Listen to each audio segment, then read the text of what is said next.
Hello friends, तर आज आपण पाहणार आहोत इयत्ता 8वी भाग 2 धडा आहे 8वा गिर्यारोहणाचा अनुभव। तर ह्या धड्याचे आपण प्रश्न उत्तरे जी वर्कबुक मध्ये आहेत ती आज आपण सर्व प्रश्न उत्तरे पाहणार आहोत। तर चला स्टार्ट करूया। प्रश्न, पुढील उत्तराच्या आधारे दिलेल्या सूचनानुसार कृती करा। आता प्रश्न पहिला, आकलन 1, आकृती पूर्ण करा।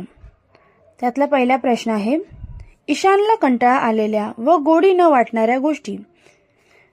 आन्सर आहे व्हिडिओ गेम आणि रोमांचक कथा। नंबर 2, गिर्यारोहणाच्या रोमांचक अनुभवात ईशानने बघितलेल्या नैसर्गिक गोष्टी। आन्सर आहे उंच पहाड, हिरव्यागार घाटी, विशालमय खडक, पहाडी नद्या।